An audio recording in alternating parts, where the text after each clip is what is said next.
Muito bem, meus amigos, minhas amigas, conforme anunciamos, estamos aqui iniciando a sequência A Hora da Verdade, é a hora da entrevista, onde nós convidamos aqui personalidades, gente que brilha, gente que tem uma história para contar. E essa pessoa de hoje, porque eu tenho uma admiração muito grande, e eu já queria ter entrevistado há muito tempo, mas cada coisa em seu tempo. E hoje eu vou conversar com uma pessoa aqui que é muito dedicada nas coisas que faz, é muito focada naquilo que ela está fazendo. E ela tem muita coisa para contar para a gente hoje no nosso programa. Possui graduação em Filosofia, bacharelado de licenciatura pela Universidade Federal de Pernambuco, graduação em Direito pela Faculdade Integrada do Recife, mestrado em Filosofia pela Universidade Federal de Pernambuco, professora e coordenadora pedagógica do curso de Direito da Faculdade Santíssima Trindade e da Autarquia de Ensino Superior de Limoeiro.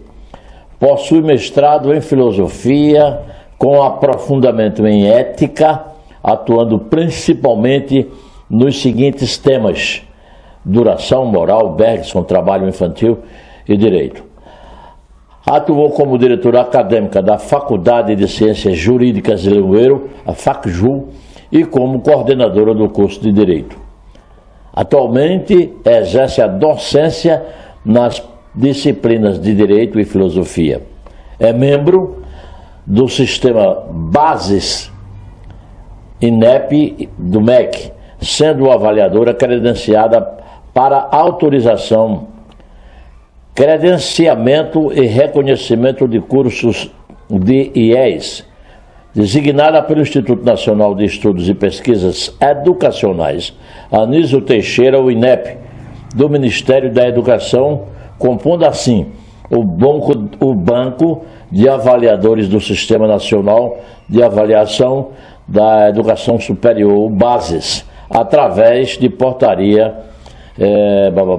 486 de 2018, publicada no Diário Oficial daquele ano.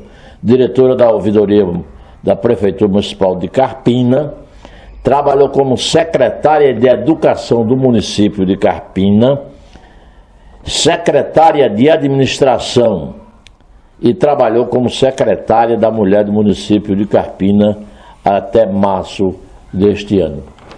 Ufa! E essa é a nossa convidada de hoje, uma pessoa muito dada, simpática, focada, como já disse, naquilo que faz, e se dispôs a vir ao programa Hildebrando Marques para a gente ter essa conversa. Eu estou falando aqui da minha amiga Isaura Pessoa, que por coincidência tem o meu sobrenome, o meu segundo sobrenome, que é a Pessoa, mas não somos da mesma árvore genealógica. Isaura Pessoa, convidada de hoje do programa, nesta sequência A Hora da Verdade, mas não é bem a hora da verdade para puxar, nem colocar em situação difícil, não.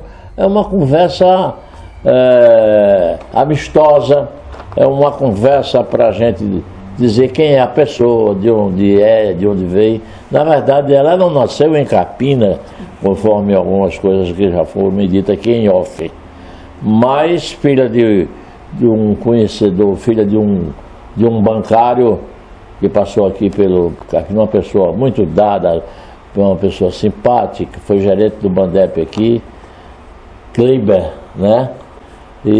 Mas ela é da cidade aqui, da zona da Mata Norte, da Mata Sul, que é de Vitória de Santo Antão. Vou conversar hoje com Isaura Pessoa. Um prazer, uma honra muito grande recebê-la aqui no nosso modesto programa, para a gente conversar um pouco sobre suas atividades, sua vida, né? Isaura Pessoa, muito bom dia, muito obrigado por ter vindo. Bom dia a você, agradecer esse momento ímpar, importante, muito orgulho mesmo, grata aí pelo convite. Muito bem. Isaura, você não é carpinense nata não, você não é... Olha, na verdade eu nasci em Garanhuns, meu pai que é de Vitória de Santo A terra do frio, né? Ele era bancário, né, já é aposentado, e aí viajava por várias cidades, e lá em Garanhuns eu apenas nasci. Depois eu passei um tempinho em Taquaritinga do Norte, foram as minhas cidades, né? Só terra do frio, né? Fiquei 1 ano em Garanhuns, depois mais 2 anos em Taquaritinga e vim para Carpina com 3 anos de idade. Aqui eu me alfabetizei, aqui eu cresci, me casei, tive meus filhos. Hoje eu tenho 50 anos. Então meu pai sempre brinca comigo. Mas eu não perguntei isso aí, Isaura. Meu pai sempre brinca comigo, ele faz assim, olha Isaura, Jorge de Altinho não nasceu em Altinho, mas ele é Jorge de Altinho, então você é Isaura de Carpina. Porque Jorge de Altinho, na verdade, é de Olinda, né? E aí ele foi trabalhar lá e ficou Jorge de Altinho. E eu sou Isaura de Carpina. Isaura, você, esse seu currículo aqui é invejável, não é? Obrigada. Uma pessoa muito aprofundada aqui nas letras, nos conhecimentos. Eu também tenho 2 livros publicados, viu? E é a escritora também, olha. Escritora também. Pode dizer o título dos livros? Um é sobre trabalho infantil, na área jurídica, né? E outro é na área de ética, a formação do sujeito moral na ética. Há livros de conhecimentos jurídicos, né? Um é jurídico e outro é filosófico, ética. Filosófico. Muito bem. Na área que você diz aqui que você é filósofa, você atua? Atuo, eu sou professora de filosofia, gosto de pensar bastante, refletir, escrevo, faço vídeos sobre o tema. E que como advogada? Como advogada, eu militei até 2019, 2020. Por conta das secretarias, existe uma lei que impede que o advogado ele advogue naquele município por conta de sua influência política. Então eu fiquei sem advogar durante esse período. Já não sou mais secretária, mas ainda não voltei à militância. Mas continuo sendo advogada, tenho o meu número da OAB, pago, né, a minha anuidade da OAB e sou advogada. Sim, esse impedimento que houve é da própria lei. É um impedimento legal, porque a lei entende que uma pessoa que tem um cargo de forte influência, de primeiro escalão político, ela tem influência política no município. Com certeza. E aí, por conta disso, nós, advogados, ficamos impedidos de advogar. Agora, apenas no município. Eu poderia advogar... Na área do município, fora do município, você pode exercer. Porém, eu deleguei os meus processos para amigos meus que também são advogados, porque realmente toma-se muito tempo. Foi até 2019? Até 2019. Oi, Isaura, eu estou conversando aqui, pessoal, com a último cargo público dela aqui, foi deixado por questão de foro íntimo, foi a Secretaria da Mulher, uma secretaria muito movimentada. Mas eu quero saber também que você passou pela Secretaria de Educação do município de Carpina. Deixa eu ver, a Secretaria da Educação foi de julho de 2019 a dezembro de 2020. Exato. Como é a questão da educação naquele período que você passou aqui? Olha, as escolas, os prédios... Eu fui a secretária da pandemia, imagina. Ah, fui. Não é? E foi uma experiência insólita e maravilhosa para mim, uma grande oportunidade. Como o senhor falou, meados de 2019, né? Ainda não tinha ainda a pandemia. Quando eu peguei a secretaria, o bonde já estava andando e eu aprendi a admirar as professoras. Eu já era professora, mas professora universitária. Sempre fui professora universitária e ali eu conheci as professoras de base, de qual hoje eu as tenho como Mulheres Maravilha, como heroínas, os professores também, porque a gente vê eles realmente se doarem, né, para formar cidadãos. Você fala que a dedicação ao discente é mais profunda, é dedicação maior, a educação de base, o professor? Eu não vou desmerecer a minha classe, mas são papéis diferentes, não é? Porque quando a gente chega na universidade, eu tive alunos que eram médicos, eu fui professora de médico, né? E são pessoas que já chegam feitas, que já chegam educadas. Quando a gente pega uma criança, eu chamo de criança, 17, 18 anos, que está saindo da escola, mas ali ele já recebeu uma educação, ele já tem um gosto próprio, e ali a gente vai incentivar, vai motivar, vai provocar, mas de base mesmo a formação da personalidade já está, né, praticamente totalmente formada.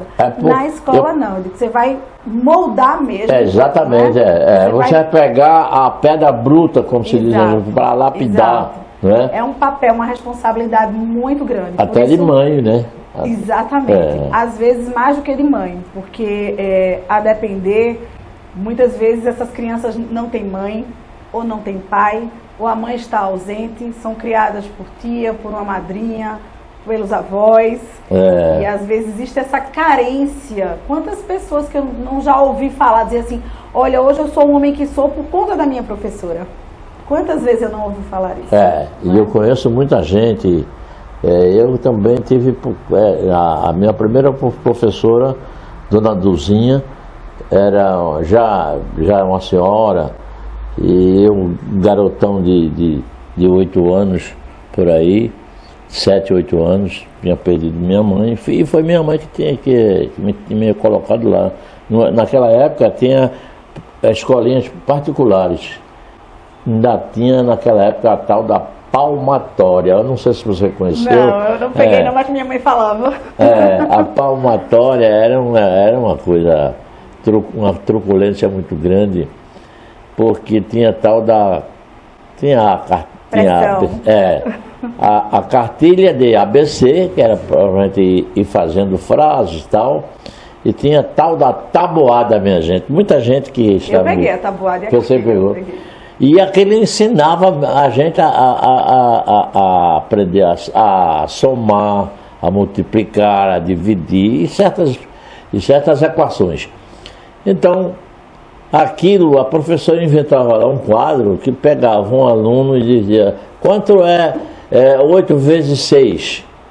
E mandava o aluno perguntar, ele já sabia o que ia perguntar e qual era o resultado, e perguntava para a gente, para ver se a gente tinha aprendido alguma coisa. E não sabendo, o castigo era dar um bolo com aquela palmatória, que era um negócio de tábua assim. Ele pegava cá, esticava a mão, olha que doía, sabe? Isso já é peça de museu de tortura, né? Você veja como era atrasado, era primitivo esse negócio todo, mas aprendi. E nem por isso eu ficava com raiva dos meus colegas por causa disso, não. Hoje o estudo é avançado. Hoje, numa sala de ensino fundamental, está lá o aluno com um celular na mão, que estão até trabalhando no Congresso Nacional, que o celular possa fazer parte da cultura na escola, né? Porque hoje a criança tem uma comunicação muito importante do mundo de hoje, e agora a gente tem que se adequar a ele, inclusive com a tal da inteligência artificial, que é feita pelo homem, mas de qualquer maneira você tem que se adequar a ela. Essa realidade de bancos hoje, no tempo do seu pai, eu acho que nem tinha isso como tem hoje. Não tem mais. Você chega num banco para ir no caixa, não tem, mas você resolve tudo no cash. É eletrônico, você vai fazer qual operação, chega lá, digita tal, você vai pagar, se vai fazer uma operação de qualquer natureza, é lá o cash, não tem mais aquele bancário, como chama o caixa, como a gente chamava, e seu pai sabe disso. Ele manejou, não sei se ele chegou a ter na frente dele os cash, eu acho que sim ainda. Mas é diferente. Então você tem que se adequar a essa nova realidade do mundo, não só as coisas boas como as coisas ruins. O mundo vive um verdadeiro pandemônio em virtude dessas guerras que acontecem no mundo todo. E a gente Aqui no nosso país, que é um continente, o Brasil é um verdadeiro continente, na América Latina, América do Sul, vivemos numa guerra civil. A todo dia se mata gente, todo dia é abuso de feminicídio, essa coisa toda. A tecnologia, eu diria que a tecnologia hoje, ela se tornou mais do que uma opção. Hoje ela é uma obrigação. Quando a gente falava das professoras, eu pensava isso. Quando a gente se alfabetiza, é um mundo que se abre. É verdade. Não é? Ganhamos novos olhos. E hoje existe também a internet. E a internet, a gente pode fazer essa analogia. Quando você se alfabetiza e aprende a ler, hoje todo mundo tem que aprender a manejar a internet, senão, como eu falo, não é mais opção, é uma necessidade. Você vai viajar, tá ali no computador, você vai fazer uma movimentação financeira, tá lá no celular, mesmo que você chegue no banco, tá lá as opções eletrônicas. Então tudo hoje. A gente está aqui conversando, eu dou aula para uma sala de 70, 80 pessoas, mas se eu faço um vídeo, logo a gente tem uma visualização de 4, 5 mil pessoas nos vendo. Não é? Então, hoje nós também estamos inseridos nesse novo mundo, nessa nova leitura, e que é muito bom. Eu sempre falo para os meus alunos, olha, uma faca, ela depende da mão que segura. Uma faca, ela não é nem boa nem ruim. Né? Você pode usar uma faca para descascar uma laranja, para chupar uma cana, mas você pode também usar para enfiar no vão de alguém. Serve para o mal também, né? Então a internet hoje eu vejo como algo muito bom, muito positivo.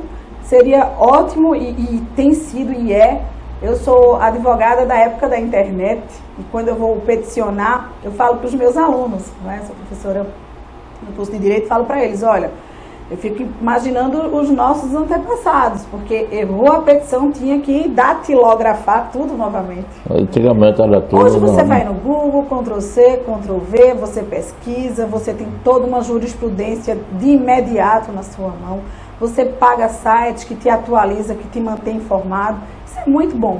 Agora, infelizmente, o mal, a gente estava conversando aqui agora e a gente diz, né, desde que o mundo é mundo, a gente já abre a Bíblia com homicídio, com o irmão matando irmão. Você vê, né? Desde os primórdios da humanidade. O mal sempre existiu. O que a gente não pode permitir, eu acredito, é que a tecnologia ande mais rápida do que o nosso avanço moral e humano.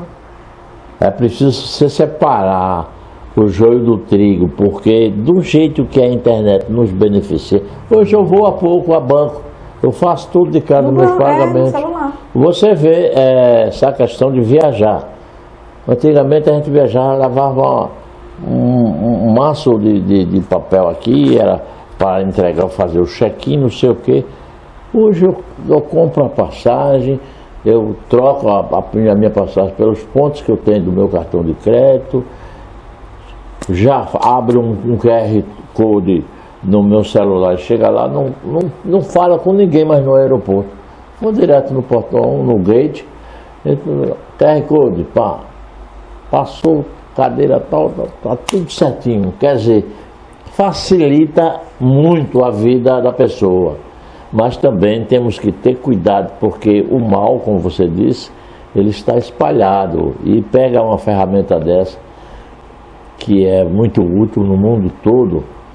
Eu já passei por golpe, graças a Deus, eu fui orientado na hora, eu fui advertido na hora para que aquilo seria um golpe, mas clonaram a minha conta, essa coisa toda, eu tive que trocar cartão, essa coisa toda. Mas temos que conviver, porque temos que conviver com isso, com o tal do mal, porque, como você falou bem, o mal já vem desde os primórdios da humanidade. Faz parte, né? Faz parte. Vamos voltar aqui para o seu currículo, eu vou aqui devagarzinho. Aqui você tem uma tal de avaliadora do Sistema Nacional de Avaliação da Educação Superior, que é o BASES. através de uma portaria e tal. Como é essa avaliação? É do MEC, a gente faz um estudo, se submete a uma prova, uma espécie de concurso, e eu fui aprovada e sou avaliadora do MEC. Então a gente viaja pelo país autorizando ou não autorizando, e às vezes tem faculdades que já estão em funcionamento e a gente desautoriza o funcionamento. Mas a sua avaliação é sobre o corpo docente ou do discente? É tudo. Quando uma faculdade vai abrir, vai ser autorizada, a gente vai para ver o corpo docente que já está contratado, a estrutura física, a internet da faculdade, a biblioteca, toda a estrutura, desde biblioteca, banheiro, xerox, cantina, toda uma estrutura mesmo. No geral, né, do edifício. E ali a gente dá uma nota e essa nota vai ser atribuída à faculdade e a depender da nota ela ela será autorizada a funcionar ou não. Quando a faculdade já está funcionando, aí a gente também conversa com o corpo docente, pesquisa para ver a veracidade das informações. Mas são vários avaliadores que vai no caso desse? Sim, não, vão 3. 3? Em regra vão 3. Certo. 2, 3. Né? Às vezes acontece de apenas 2. E aí eu avalio no Brasil todo, com exceção de Pernambuco, porque você não pode avaliar as faculdades da sua origem. E aí, no caso você tem que viajar estados do Brasil, menos Pernambuco. Que coisa interessante, muito interessante. Na sala de aula, também atuou como diretora da Faculdade de Ciências Jurídicas de Limoeiro, que é a FACJU, e como coordenadora do curso de Direito. Nessa FACJU em Limoeiro, coordenadora? Lá em Limoeiro é uma autarquia, bem antiga, bem conhecida. Isso, né? É particular, né? Não, ela é pública, ela é uma autarquia. Agora ela é paga porque ela é uma autarquia e uma autarquia ela é autossuficiente. Ela não vive, não é, da renda da origem pública. É mista, né? No caso é misto. Ela é uma autarquia. É subsidiada. Ela é paga, a faculdade paga. Ela nem é subsidiada, porque uma autarquia significa autossuficiência. Então, ela é pública. Entrei lá, sou efetiva, entrei lá mediante concurso, mas todas as mensalidades que os alunos pagam é suficiente para mantê-la. Claro que às vezes é necessário um aporte financeiro, né? E lá a gente trabalhou para implantar o curso de Direito, do qual muito me orgulho, né? A gente trouxe aí esse curso de Direito, sou professora de lá até hoje, mas no momento estou afastada. Agora vamos voltar um pouco ao tempo. Você veio para cá cedo, que você disse que saiu de Garanhuns, que é conhecida como a nossa Veneza, como a nossa Suíça, né? Suíça brasileira, e de lá foi para outro lugar mais frio, onde que é Taquaritinga do Norte, a Dália da Serra, que lá eu já visitei várias vezes Taquaritinga. Não é tanto frio como Triunfo, porque Triunfo é o ponto mais alto de Pernambuco, é o mais frio. Mas Taquaritinga, você acordando ao amanhecer, você tem um ditado lá que se chama "a serra está cachimbando", porque está aquela fumaça pelo meio da cidade. A serra está cachimbando. Eu passei lá um tempo, mas que frio gostoso, que lugar lindo é Taquaritinga do Norte, que é perto de Santa Cruz do Capibaribe. Aí você foi para Taquaritinga e seus estudos começaram lá ou quando veio para cá? Não, porque quando eu cheguei em Carpina eu tinha 3 anos, não é? Então não, na verdade começou tudo aqui, né? Começaram aqui em Carpina. Eu estudei no Salesiano, estudei, que na época chamava-se ginásio, né? Ginásio. Fiz até o ginásio, estudei até no ginásio salesiano, então eu recebi uma educação religiosa de Dom Bosco, que São Domingos Sávio, do qual eu me lembro até hoje, e enquanto professora eu sempre digo, às vezes a gente esquece da sequência dos planetas, dos afluentes dos rios, não é? Da equação de primeiro grau, as análises combinatórias, mas o que o professor passou, o sorriso, o carinho, o modo de ser, o comportamento. A severidade. Eu passei por lá, pelo Salesiano também. Eu não passei por severidade, só eu lembro. Então é porque de um quem é Peralta momento, passou por ela, você não. Eu era Peralta. E era? Eu ganhava medalha, sempre era primeira, segunda de sala, ficava lá competindo. No Salesiano, não sei se o senhor lembra que se ganhava uma medalha no final do ano. E todo ano eu estava lá pleiteando, né? A minha medalha, e sempre fui medalhista. Medalha de Peralta. Mas porque eu estudava bastante, eu sempre fui uma amante da leitura, dos livros, dos estudos. E aí eu morava distante da cidade, não tinha muito contato com as amiguinhas, então para mim assim, escola era hora de brincar e casa era hora de estudar. Sei. E aí eu lembro que uma vez de inocente, eu saí, pedi a professora para ir ao banheiro. E o seu Robério, lembra o famoso seu Robério? Lembro. Pensou que eu estava matando aula. Eu ainda era primário, mas ele pensou que eu era uma das meninas ali do ginásio que estava matando aula. E aí ele, o que é que você está fazendo aqui? Gritou comigo, né? Era uma figura austera, né? Ele não era meu coordenador ainda porque eu era do primário. O que você está fazendo aqui? Aí eu achei engraçado, achei inacreditável aquela maneira como ele estava falando comigo. Achei que era brincadeira. Você reportar você. Aí eu sorri. E não era você, ele não era não da categoria dele. No que eu sorri, ele achou que eu estava debochando dele e pegou na minha orelha. Veja só. Aí quando ele pegou na minha orelha, ele não apertou, mas a atitude de pegar na minha orelha, eu achei uma coisa tão absurda que eu ri mais ainda. E ele disse, de castigo na minha sala só sai quando a sua mãe vem ali buscar, né? E o mal entendido né? Foi desfeito. Da parte dele, mas eu não esqueci nunca, assim, eu levei um puxavante de orelha de graça, assim, injustamente, né? Mas uma figura adorável, tenho muitas saudades do tempo salesiano. Meus filhos também estudaram lá, eu fiz questão que eles recebessem essa educação de base, essa formação de alma no colégio salesiano. Era exemplar. E depois, se aproximando do vestibular, né? Eu fui estudar no Contato, que hoje já nem existe mais. Não existe não. No Recife, né? Então eu fiz os 3 anos do segundo grau, primeiro, segundo, terceiro no Contato. Tinha ali na Conda Boa Vista. Exatamente, em frente ao Americano Batista. Foi lá que eu estudei. Ali. Nem existe mais não está, no colégio. Mudou muito essa questão, Isaura, desse ensino para, quer dizer, o pré-vestibular, né? Tudo mudou bastante, né? A minha filha e o meu filho, os meus filhos já foram de uma outra época, eu já tive dificuldade de entender o sistema. Hoje, por exemplo, quem está terminando aí o 3º ano, né? Pode fazer o SSA para entrar na UPE. É um sistema que é bem interessante, porque exige que o aluno aprenda, estude. É um vestibular seriado, não é? Hoje é o Enem, na minha época não era o Enem. Hoje a gente tem uma grande oferta de faculdades particulares, até medicina hoje já se oferece particular. Então o ensino mudou bastante. Hoje a oferta, a gente pode dizer que praticamente é maior do que a demanda. É verdade.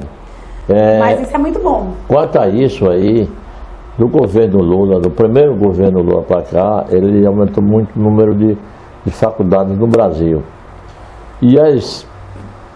Mas o nosso ensino não é um excelente ensino. Crianças que saem da sala de aula hoje, nesse fundamental, às vezes sai sem saber unir as frases para decifrar. Às vezes a criança lê, mas não sabe o que aquilo significa. Ou na matemática também, e vai proibido, como o governo Lula, isso é proibido desclassificar a criança na escola, como chama, quando a criança não passa, reprovar. O que eu acho isso não é legal. Hoje a escola, muitas crianças no primário, ela vai mais pela questão da merenda, também. Não é? Não tem em casa e ele vai passa o tempo, no ensino básico, ele passa o regime integral, volta para casa à tarde, chega pela manhã e vai à tardinha para casa e não aprende nada. Olha, nada é exagero, aprende-se muito, mas eu acho assim, a nossa educação ela ainda tem muito que debater. Hoje a gente vive nesse conflito de pragmatismo e psicologia, sabe? Eu como professora, outro dia, há bem tempo atrás, eu colocava notas vermelhas na caderneta e aí o diretor vem e fala assim, olha, não pode botar mais nota vermelha na caderneta, é discriminação, tem que ser tudo igual, tem que ser tudo azul, não é? Então, assim, a educação, ela é necessária. Eu acredito que no Brasil cresceu, progrediu bastante. Eu sou professora universitária desde 1996. Eu comecei ensinando na própria Universidade Federal de Pernambuco, fui professora na Universidade Federal de Pernambuco, e concomitante eu era professora aqui de Limoeiro. E eu dizia para os meus alunos, vocês têm a mesma professora da Universidade Federal de Pernambuco. Eu ainda verdinha, eu dava a mesma aula, mas eu avaliava da mesma forma. E a gente vai amadurecendo e vai debatendo, sabe, Delbrando? Que a gente não pode, às vezes, exigir da mesma forma de alguém que está bem alimentado, que chega na escola de carro, no ar-condicionado, que vive para estudar, de um menino que mora, às vezes, 5 quilômetros da escola, né, que sai sem comida, que sai sofrido, de um pai ausente, de uma mãe que às vezes está entregue até à marginalidade também.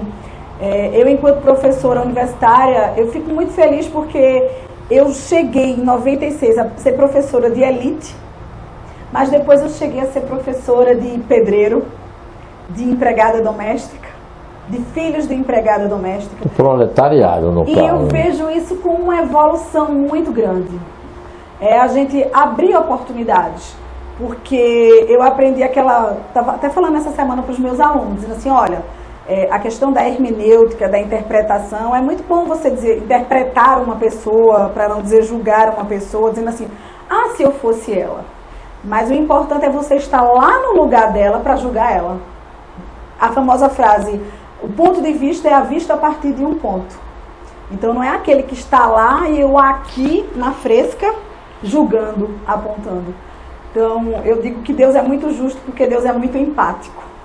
E eu acho que quando a gente tem empatia, seja com um profissional, seja com um aluno, seja no segmento que for, a gente consegue compreender melhor as coisas, não é? E eu fico muito feliz quando eu vejo pessoas na gestão que têm sensibilidade, porque se tem sensibilidade vai ter empatia. E se tem empatia é mais fácil de entender o processo. E ter humildade para aprender tudo isso, porque o mundo é uma escola. Para mim a principal escola é o mundo. Porque eu estou nessa idade, frequentei várias escolas também, mas o mundo me ensinou muito. A escola da vida é a melhor que tem, né? A escola da vida. Eu tive um chefe aqui, meu primeiro chefe na área de comunicação, que foi realmente, não foi só um chefe, foi um segundo pai para mim. Porque meu pai era semi-analfabeto e esse chefe que eu tive na área, quando eu arranjei o emprego, porque primeiro, antigamente não existia esse negócio da caça às bruxas. A criança que trabalhava, fazia um bico com o pai, essa coisa, não tinha essa perseguição de trabalho infantil, que hoje tem, que até de 5 a 17 anos, a criança não pode trabalhar, porque o lugar de criança é na escola e no lazer. E eu fazia bico aqui, fazia bico acolá, e depois veio assim, o primeiro emprego que foi na Rádio Planalto. E eu era meio relapso no estudo. Eu entrei lá como operador, meu irmão Paulo já era locutor, e surgiu uma vaga de operador de áudio. Olha, vai para lá que está precisando. Terminou ele falando lá, e eu fiquei, depois entrei como locutor. Mas esse cidadão chamado Valdir Alves Coelho, a quem eu rendo minhas homenagens, eu e meus irmãos, foram 3 irmãos que ele encaminhou na área de comunicação, Paulo, depois eu, depois Carlos. E muita gente, aquilo foi uma faculdade para a gente aqui, a Rádio Planalto, que eu lamento muito a sua extinção, o seu desaparecimento do mundo, que foi a primeira emissora aqui da região, onde nós já éramos ouvidos no Sertão, Tabira, Afogados da Engazeira, em muito lugar onde as ondas do Rádio Planalto chegavam, porque naquela época não tinha esse volume de rádio que tem hoje, rádio universitária, o FM, não sei o que, em qualquer lugar tem um... Fora a internet, né? Agora a internet, sim. E ganha da televisão. Pois é. Então, e esse cidadão Valdir Alves Coelho, que é avô de Daniel Coelho, que foi candidato a prefeito, foi deputado federal, foi vereador. E o senhor Valdir nos encaminhou muito, e encaminhou muita gente de Carpina e da região para grandes rádios em Recife, no sul do país. Então, ele nunca me deu uma chamada ou, uma palavra mais popular, um esporro, desculpa a expressão, na frente de ninguém. Ele morava em Recife e a gente trabalhava aqui. Quando cometia um deslize, um erro, qualquer coisa, no sábado, quando ele chegava com a sua esposa, ele ia lá para dentro e manda chamar fulano aqui. E ia lá, tinha no escritório, uma sala dele, aí ele castigava na gente, sabe? Mas numa lição de moral, numa elegância que a gente era capaz de sair chorando de lá, daquela chamada que ele dava na gente. Mas por outro lado a gente se sentia satisfeito, porque a tal chamada, o carão, como era chamado na época, na frente dos outros, aquilo baixa muito a autoestima da pessoa, né? E ele nunca fez isso com ninguém, nunca. Esse depoimento eu estou dizendo aqui agora, mas meu irmão dizia também, meus irmãos. Hoje caberia processo. Não é? O tal do assédio, essa coisa toda, né? Assédio moral. Então, veja bem, você passa por essas experiências todas, e depois daqui eu fui para Recife, passei 40 anos em Recife. Televisão, rádio, fui diretor do ginásio de esporte Geraldo Magalhães, o Geraldão, fui diretor de uma companhia federal que era a Cibrazen, que agora é Cobal, do Ministério da Agricultura, fui do governo do estado, da prefeitura do Recife, mas tudo me serviu de experiência, sabe? Preguei gente boa, e a gente sabe que em todo e qualquer lugar, qualquer segmento, tem gente que quer ver a sua queda. Tem colega que diz que é colega seu, mas quer puxar o seu tapete. Você sabe disso também. Mas, Isaura, eu vou fazer um breve intervalo. Me permita chamá-la assim de Isaura, porque sim, claro. Eu fico mais à vontade. A gente vai fazer um intervalozinho, mas voltamos logo para nossa conversa. É tomar um gole d'água e voltamos já já com a sequência A Hora da Verdade.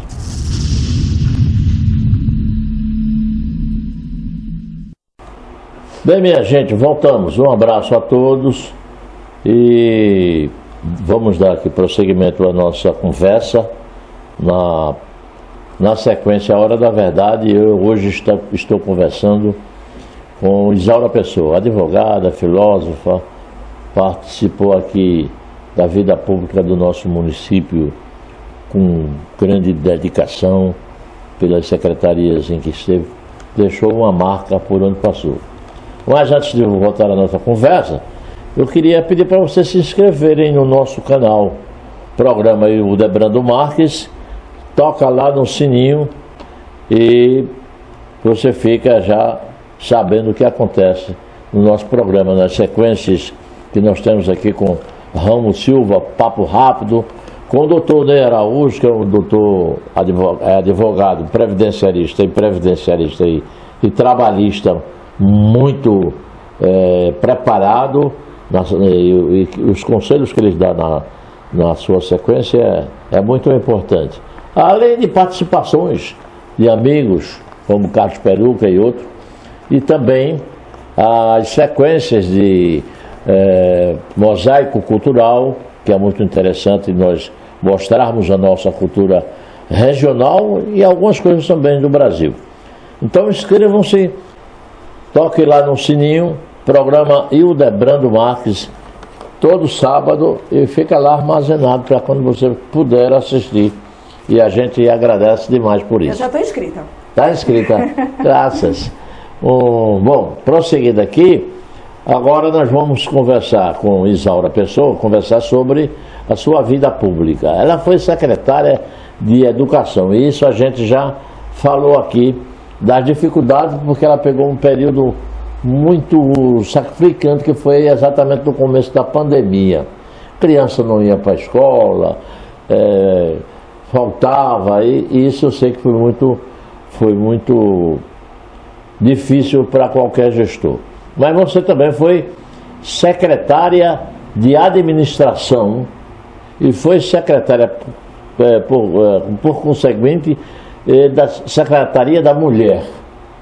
Vamos falar da Secretaria da Educação, que cuida dos servidores municipais, das suas tarefas, das suas obrigações, do atender bem ao público, porque ganha para aquilo, né, para atender bem ao público. Fale dessa sua experiência. Olha, no momento da pandemia, a minha maior luta foi que a educação chegasse às crianças. E aí, a internet ajudou bastante. Vamos fazer vídeos, mandar vídeos para as mães das crianças e os celulares das mães ali. E foi um momento ímpar também, porque muitas mães diziam, eu estou assistindo aula, eu estou vivendo novamente meu período de infância, eu estou aprendendo. Foi um momento de interação das mães com os próprios filhos, porque as crianças ficavam com os celulares da mãe, a mãe estava ali para ajudar. Então foi um momento de muita aproximação. Eu quero agradecer bastante a promotora do nosso município, Silvia Câmara, que uma amiga, uma parceira que estava sempre ali me ajudando a forçar a barra, dizer às professoras que elas tinham que fazer os kits de tarefas que a gente mandava para as casas, uma vez a cada 15 dias, depois uma vez semanalmente. As mães iam buscar essas tarefas, levava para os filhos fazerem, levava de volta, tudo com muito cuidado, porque até o papel podia estar contaminado. É verdade. E a maior luta mesmo foi a questão da merenda. A gente tinha que confeccionar. A Secretaria de Educação acabou virando um QG, né? Era uma estratégia de guerra mesmo para fazer a distribuição de todos aqueles alimentos. E para mim foi uma época muito sublime mesmo, quando eu descobri a minha força, porque a gente fazia, em tempo de 2 dias, a gente tinha que produzir 5.000 kits. Então as minhas técnicas da educação, elas trabalhavam botando lá feijão, arroz, leite, açúcar, macarrão. A gente ia produzindo, chegava os caminhões, a gente tinha que ver a validade dos produtos para ver se estava tudo certinho. Era época de eleição, para complicar a nossa vida, ainda tinha toda uma fiscalização. Nessa época já tem escola integral ou Isaura? Não. Tínhamos a creche Zitilapa, né? Mas a escola integral não foi na minha gestão, não. Mas chegavam as verduras, as frutas, a agricultura familiar, que a gente tinha que distribuir de forma muito rápida, porque imagina que uma macaxeira no instante escurece. Né? As frutas verdura, fruta são perecíveis, né? Então era uma força-tarefa, todo mundo vinha, ajudava, a gente precisava de vários carros para disparar para a zona rural, era preparando e era toda uma logística, né? Virei administradora né? de distribuição de alimentos mesmo. E a Secretaria de Administração? A Secretaria de Administração foi muito rápido, eu aprendi bastante sobre administração, é uma secretaria que é o coração, né, do município. Ali você vai cuidar de várias pastas, de vários assuntos, do patrimônio do município, das compras, da licitação, do recurso humano. É uma pasta grande, mas que a gente também tem a grata surpresa quando chega lá de ter pessoas capacitadas, competentes, que já está fazendo a roda moer E aí a gente só tem que cuidar mesmo que permaneça, cuidar conhecer os pontos nevrálgicos ali para dar continuidade. Não é tão envolvente como uma educação, é um trabalho mais burocrático. Sim, aí daí, da Secretaria de Administração do município, o gestor principal de Botafogo, prefeito Botafogo, lhe encaminhou para a Secretaria da Mulher. Nessa aí você teve um desempenho extraordinário. Conta aí sua experiência como secretária da Mulher do município de Carpina. Muito obrigada pelo desempenho extraordinário. Eu digo que realmente foi um presente na minha vida. Nasceu uma nova Isaura, porque na Secretaria de Educação eu aprendi muito. Tive contato com as professoras de escola, porque até então eu só conhecia o ambiente universitário. Mas na Secretaria da Mulher eu fui para a rua. Eu fui conhecer as pessoas de perto, me dei conta que vivia numa redoma e eu fui sentir. Ou seja, você deixou o birô de lado e foi para a rua. E aí, como mulher sensível, eu fui conhecer a dor das mulheres. E a compaixão é exatamente isso, você sentir com. Né? E eu sentir com a dor, as dores, porque são muitos tipos de dores. Tem mulheres que parecem felizes, que nem sofrem violência, mas elas não estão felizes, elas não estão realizadas e às vezes a gente discrimina. Então, eu acho que o primeiro passo que eu falei dentro da secretaria é: ninguém aqui vai ser discriminado, todas serão acolhidas. Mas me permita a parte dela para perguntar o seguinte, quer dizer, esse tipo de pessoas que sofrem a violência doméstica, não é bem tratada, maltratada inclusive pelos filhos e tal, e como é que você descobre essa pele que está ali de dentro é outra pessoa, é uma pessoa que está sofrendo?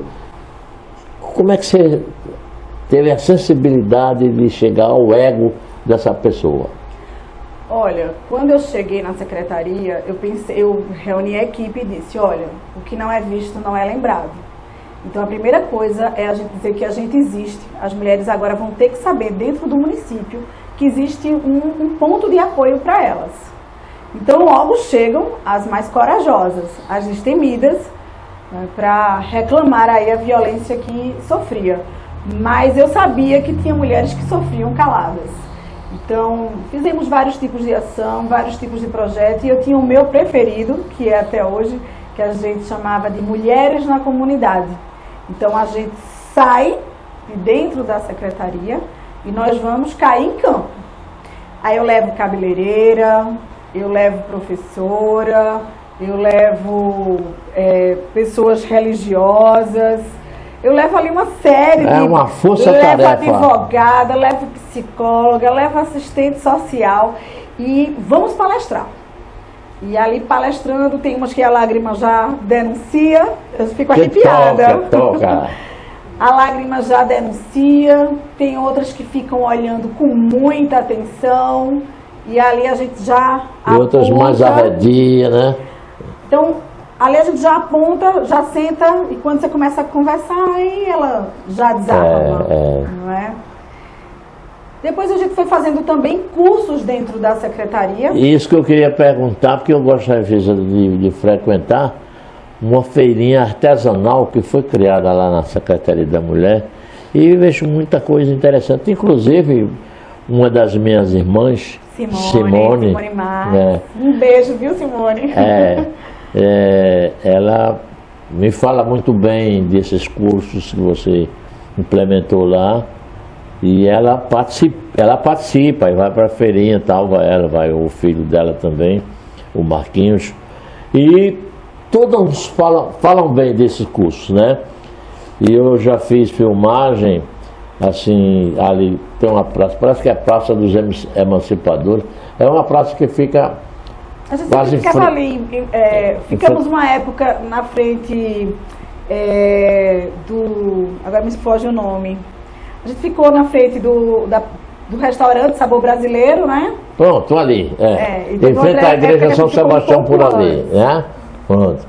Agora, aí é uma semana que fica. Até eu fiz uma matéria lá, já não era mais você,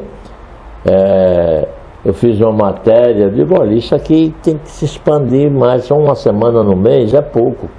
Tem que pelo menos ser uns 10 dias, 15 dias, porque isso aí está oculto.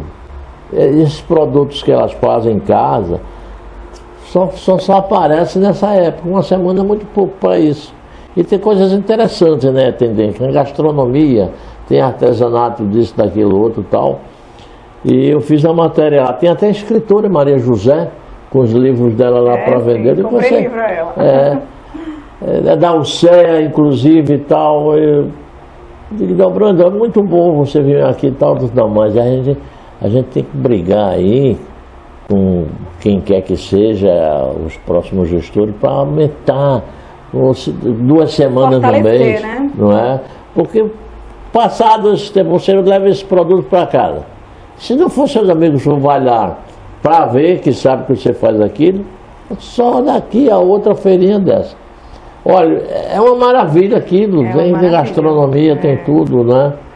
Então, a gente estava saindo da pandemia e eu, ouvindo as mulheres, eu ouvia que muitas vezes aquelas mulheres se submetiam à violência doméstica porque não tinham para onde ir. Então, vamos empoderar as mulheres. Sim, você diz assim, ela não tinha como sair de casa? Muitas mulheres se submetem àquela situação porque elas não têm para onde ir. Você se submete aos caprichos masculinos. Se submete, pior do que capricho, se submete mesmo à violência. Porque o machismo é um tema que a gente discute bastante. E eu sempre falo, Delbrando, tem homens que são machistas, mas não é por maldade, por uma cultura arraigada.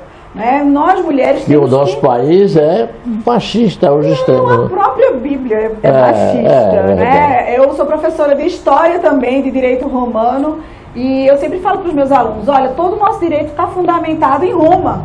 Direito civil, ele é fundamentado em Roma. E em Roma havia o pater família, que era o governador da casa.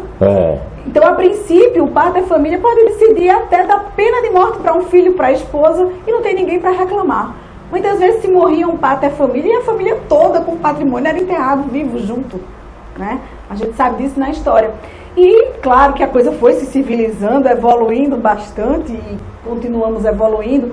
Um aluno falou essa semana para mim, professora, quando é que a gente vai dizer que a gente chegou na igualdade entre o homem e a mulher? Quando a gente não precisar mais falar sobre o assunto.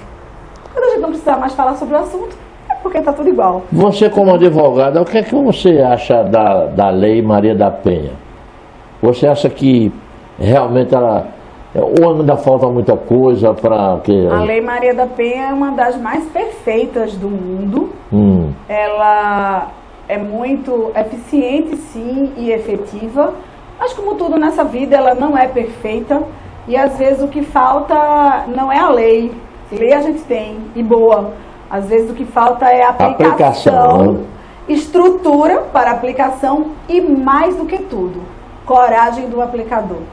É verdade. Porque muitas vezes, a gente tem... muitas vezes o homem, né, a pessoa ali que é responsável, falta um pouco de firmeza, de coragem. Tem medo da mulher, tem homem que tem medo da mulher. Não, às vezes tem medo de uma represália de quem vai sofrer a pena.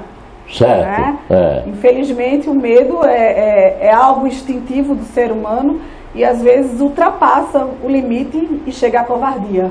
Né? Antigamente a mulher era ofendida fisicamente pelo marido ou pelo parceiro, seja lá quem for, e ela se dirigia a uma delegacia para fazer um boletim de ocorrência ou dar a famosa parte de que foi agredida e tal, e já não era bem recebida lá, porque o ambiente hostil.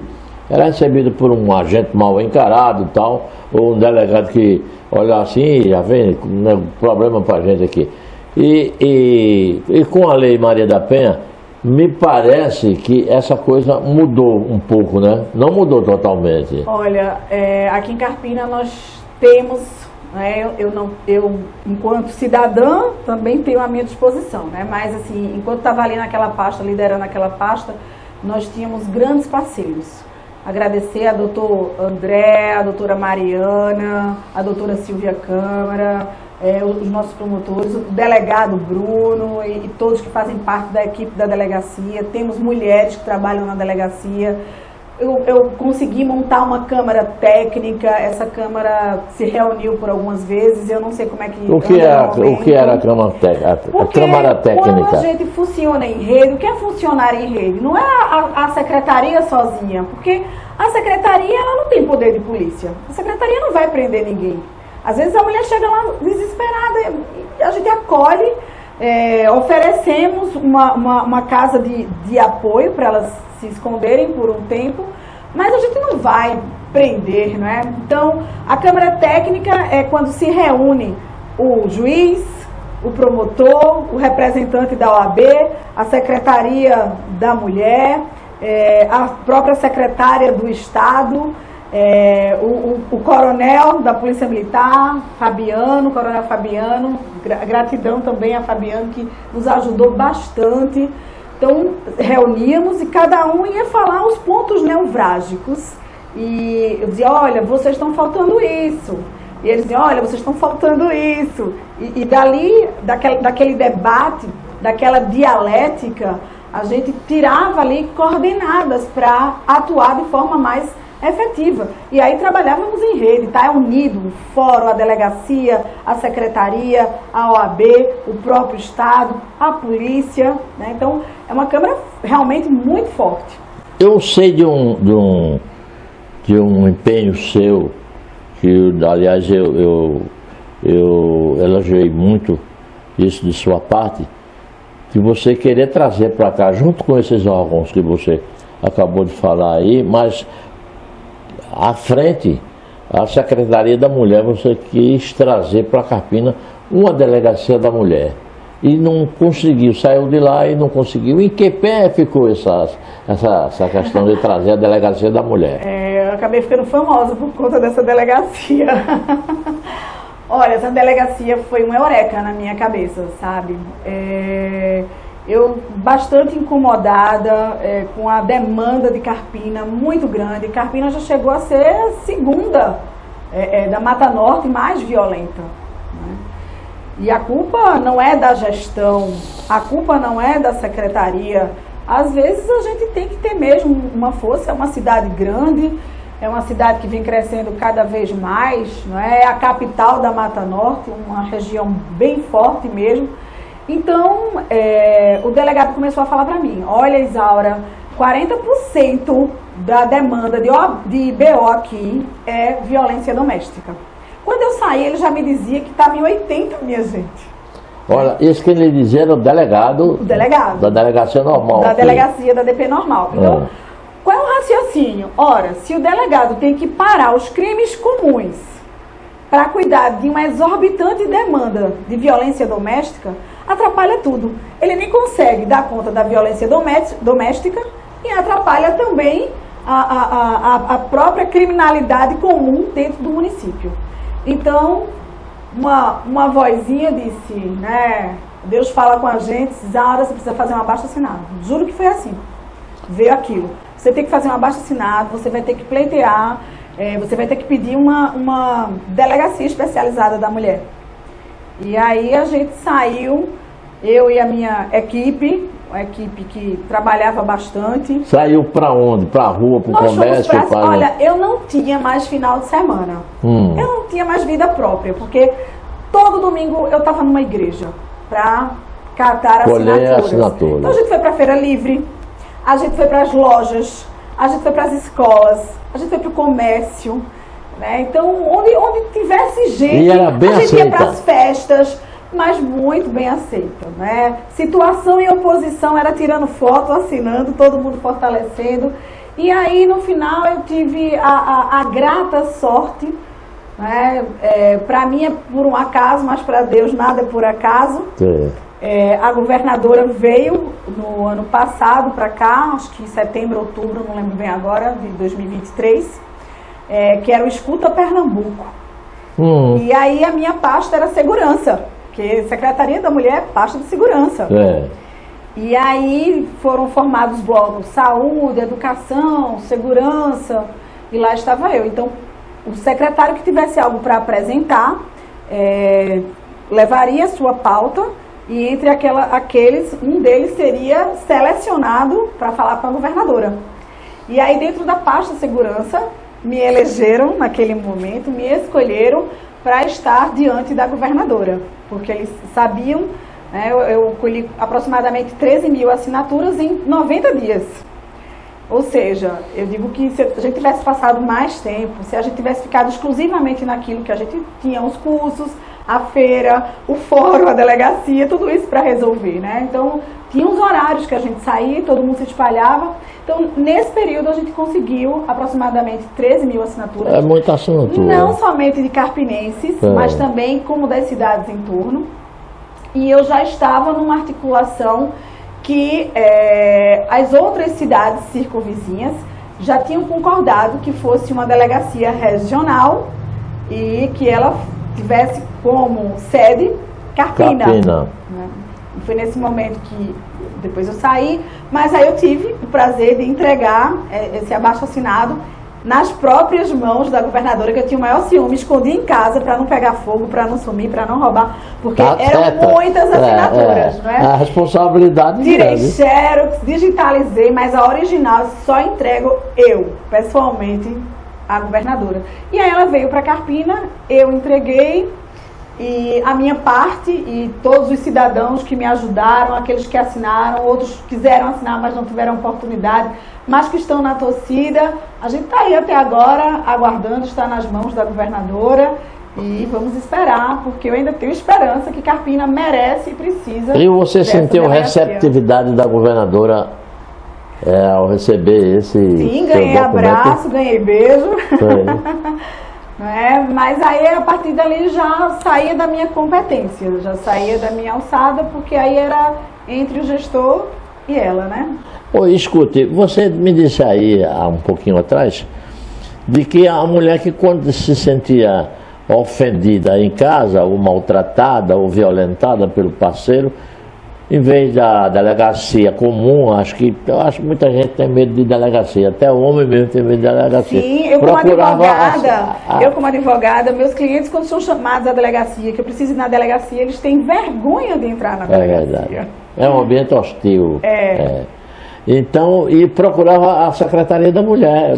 Sim. Para receber o apoio de vocês. A própria delegacia, quando as mulheres, tem mulheres que vão logo para a delegacia, a própria delegacia, depois de fazer o BO, encaminhava para a nossa secretaria. Certo. A gente tinha esse trabalho em parceria. E quando elas iam primeiro para a secretaria, a gente tinha técnica para acolher psicóloga, advogada, assistente social, pedagoga, que se dirigia, a gente tinha carro próprio, motorista, tinha uma boa estrutura, uma excelente estrutura. Você deve conhecer, você viu, né? Então era uma secretaria bem estruturada, a gente se dirigia com elas para a delegacia para fazer o que fosse preciso. E você disse que às vezes até dava acolhida lá, se ela com medo de voltar para casa, coisa desse gênero? A gente não tem a casa que acolhe, a casa que acolhe é do Estado. Então, a gente lá trabalhava, Ideobrando, as pessoas não sabem, né? A gente fala assim, a secretaria funciona de 8 às 17, mas muitas vezes a gente trabalhava de madrugada, porque algumas mulheres chegavam violentadas, fugidas, e aí a gente acionava o Estado para vir buscar essas mulheres, para levar para uma casa, onde nessa casa elas passam a ter uma outra identidade, ou seja, um outro nome, elas não entram lá com celular, elas não sabem o endereço, nem eu sabia o endereço, que é para que elas tenham proteção total. Meu sonho é que Carpina também tivesse uma estrutura dessas para acolher essas mulheres. A gente estava falando agora em Maria da Penha, e às vezes as pessoas pensam que violência é apenas física e sexual. Mas existe também a violência moral, psicológica e patrimonial, que poucas pessoas desconhecem, né? Essa violência patrimonial. Qual é? Olha, a patrimonial é quando o homem começa a usar o dinheiro da mulher, a explorar a mulher financeiramente, tá? Então tem mulheres que trabalham e não vê R$1 desse dinheiro na sua conta. O parceiro toma. O marido já pega para beber, para se drogar, para comprar um carro novo, para decidir. Que coisa, olha. Para decidir o destino do dinheiro, não é? E eu sempre falo, eu tenho uma filha de 24 anos, que muito me orgulho dos meus filhos, né? Minha filha é médica, e ela fala assim: olha, mamãe, a vida da mulher é mais cara do que a do homem. Porque a mulher tem que cuidar dos cabelos, tem que cuidar do corpo, tem que se hidratar.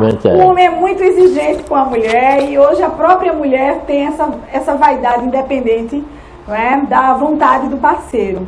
Então, ela acaba gastando mais. É salão de cabeleireiro, é uma roupa bonita, é um sapato. O imposto, a tributação, muitas vezes, em cima de produtos femininos, são mais caros. Eu falo para os meus alunos, eu fui professora de Direito Tributário, e falo para os meus alunos: olha, a Gillette, aquela Gillette, né, a azul é mais barata que a rosa. Uma dipirona, ela tem um preço, mas se ela diz que é uma dipirona, que é o mesmo princípio ativo, né? Mas é voltado para o mal-estar da menstruação, do período menstrual. É mais caro? É mais caro. Que coisa, rapaz. E aí, quer dizer, a mulher já é explorada mesmo. É verdade, né? Mas é muito interessante, a gente fazia esse trabalho. E eu lembro que uma vez a gente estava num local, tinha um médico ouvindo a nossa palestra, e o médico falou assim: poxa, eu estou praticando violência patrimonial com a minha mulher e não sabia. Vou agora fazer a feira para ela não me denunciar. Então é isso que eu falo, às vezes a pessoa tem aquele machismo ingênuo. Eu sei que muitas pessoas ficam chateadas porque eu falo isso, mas às vezes é uma brincadeira, porque aprendeu do bisavô, do avô, do com pai, os colegas, aquela coisa. E a gente tem que trabalhar exatamente para isso. Eu sempre falava para a minha equipe: olha, a gente tem que remediar, porque não tem como fugir de remediar, infelizmente. Mas o mais importante é a gente prevenir, o trabalho de prevenção. Então, quando você chegar numa escola, ensina para uma menina, ensina para um menino, que está em formação, como a gente falava das professoras, então fica muito mais fácil do que quando o homem já se tornou violento, quando a mulher já se submeteu àquela penalidade emocional que ela passa, que muitas vezes as pessoas não compreendem, né? Então, a gente trabalha com a questão da sororidade, que é essa compreensão, essa irmandade que existe, que deve existir entre as mulheres, porque entre os homens tem a broderagem, né? Homem encobrindo um ao outro, né? Mas as mulheres precisam também alcançar essa força, essa união. E aí a gente trabalha com essa prevenção. É quando entra também os cursos, a feira de artesanato, que eu tanto me orgulho, porque a feira de artesanato eu digo que foi uma reunião que virou uma família. Porque é exatamente aquilo que eu falava, a questão de empoderar as mulheres. Quando a mulher é empoderada, não é que a gente vai resolver 100%, mas a gente resolve em 70%, 80%. E eleva a autoestima. Empoderamento é isso, não é um batom, não é um salto. As pessoas brincam porque eu vivo maquiada e no salto, mas empoderamento não é isso, né? Empoderamento é educação, é confiança, é autoestima e o empreendedorismo. Eu tenho muita esperança no empreendedorismo.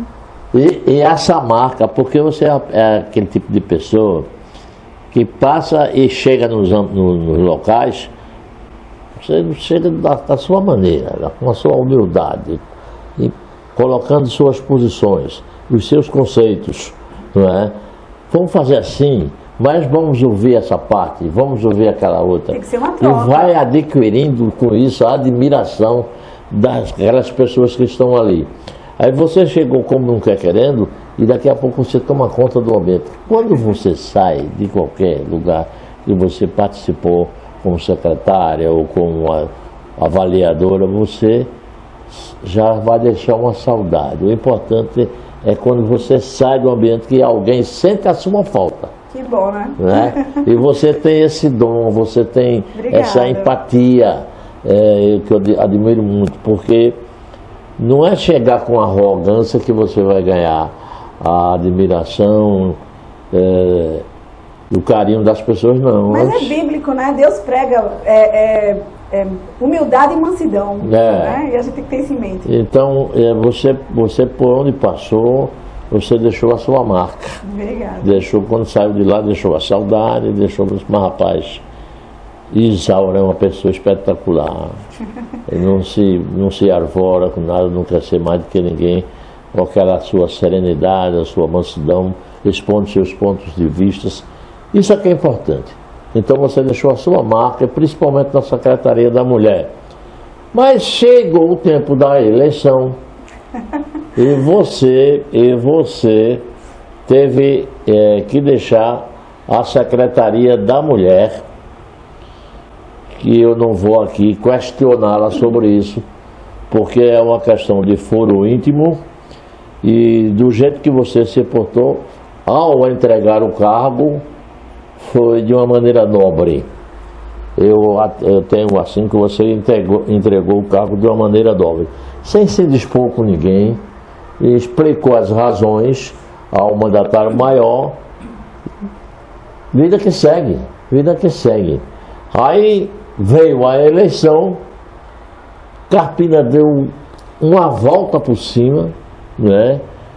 Quis deixar de fora pessoas que já foram mandatários, já foram gestores aqui por várias ocasiões, ou gente que estavam querendo chegar, isso, aquilo, outro, e ela veio de mansinho, uma pessoa nova, uma mulher nova, empreendedora, e que vai comandar os destinos de Carpina por 4 anos. Aliás... Estou sendo 8, viu? Mas, a princípio, como ela foi eleita para 4 agora, né, nós vamos colocar assim.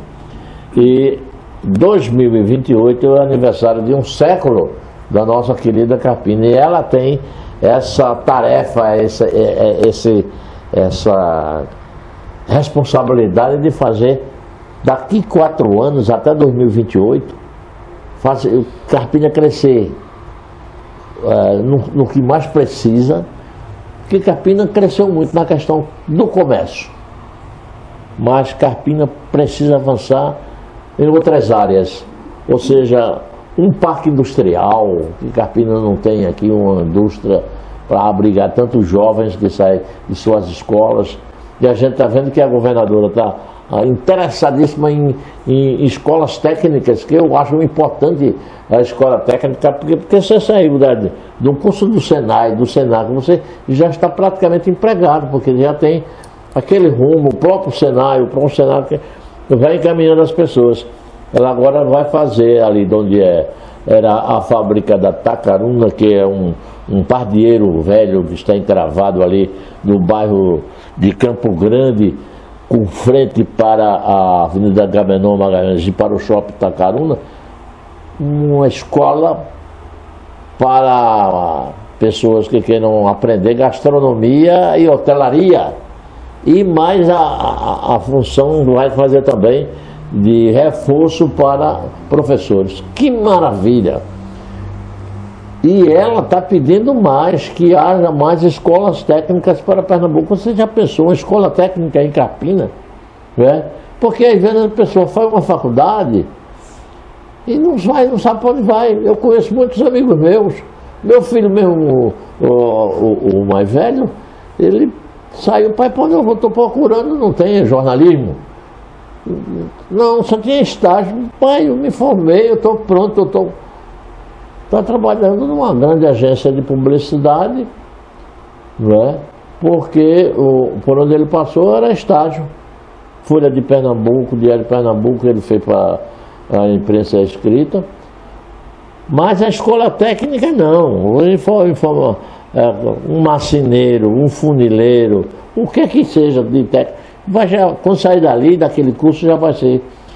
Então, a prefeita, voltando à questão da gestão da próxima gestão, a prefeita Eduarda Gouveia vai ter uma tarefa muito grande, mas eu sinto que ela tem disposição para trabalhar, porque ela andou essa Carpina toda de manhã. Com ela. Você estava com ela, né?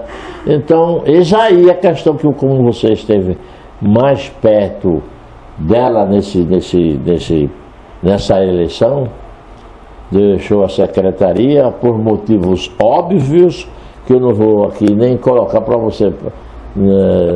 Eu sei que você responderia com a maior naturalidade, mas eu quero evitar essa questão para dizer o seguinte: a sua esperança a candidata eleita de Carpina, Eduarda Gouveia, é pequenininha, é média ou é grande? Olha, primeiro eu quero dizer que, como dizem, né, águas passadas não movem moinho. Quando eu saí, eu fiz questão de, no outro dia, ir lá no outro programa e esclareci, falei a mais pura verdade, né, não inventei nada, não falei mal de ninguém, nenhuma inverdade. Sempre serei grata ao prefeito Manuel Botafogo, que me apresentou a vida pública, mas, como todo mundo já sabe, chega um momento que o ciclo se fecha e outro se abre, e fiquei muito feliz porque tinha uma candidata, exatamente uma candidata mulher, né? E para minha surpresa, quando eu a conheço, estava um pouco, mais 26 anos, tem idade de ser a minha filha, né? E hoje eu vejo como uma qualidade, é mais uma qualidade que a nossa prefeita eleita, Eduarda Gouveia, tem, né? Cada vez mais eu fui me surpreendendo com ela, e quando ela assumir a pasta as pessoas ficarão surpresas, porque é uma mulher forte, decidida, desenrolada, empoderada, que sabe o que quer, empoderada. As pessoas, é uma patricinha? Não, ela trabalha desde os 15 anos com empreendedorismo, né? Então vai poder ensinar muito para as mulheres, vai representar muito bem, será um excelente exemplo. Algumas vezes eu me sentei com ela até para a gente conversar sobre plano de governo, e ela já tinha tudo pronto, né? Se não tem nada para conversar com ela, ela já fez tudo, ela já viu tudo, mas ela ouviu as pessoas, ela chamou a sua casa para fazer o plano de governo, ouviu, trabalha ouvindo. Eu ficava chateada quando dizia assim, ela não conhece a cidade. Olha, eu cheguei aqui com 3 anos de idade e conheci Carpina com ela. Ela quem me apresentou Carpina, porque eu sempre dizia, meu Deus, a gente anda até onde o calçamento acaba e o mato começa, né? Era sempre assim, ela batendo nas portas, abraçando a todos, apertando na mão de todos, com muita humildade, sorrindo, olhando nos olhos, muitas vezes sendo muito bem-vinda, sempre sendo, na maioria das vezes sendo bem-vinda, mas outras vezes também sendo desrespeitada, sendo destratada, mas sempre lá com a garra, com a força destemida, focada de quem sabia o que queria. Então, a minha esperança com ela é muito grande, porque, como ela mesma dizia nas portas das casas quando ela batia, eu sou jovem e quero fazer a minha história, e eu vou fazer a minha história em Carpina, né?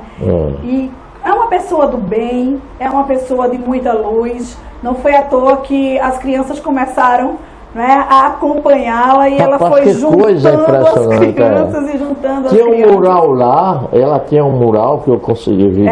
Olha, eu no meu Instagram, o que vem de mãe falar comigo para dar um jeito de chegar junto de Eduarda, para entregar a carta, e as crianças ficam encantadas, né? E até fiz um videozinho no meu Insta que eu dizia assim, olha, as crianças perceberam que você é o futuro delas.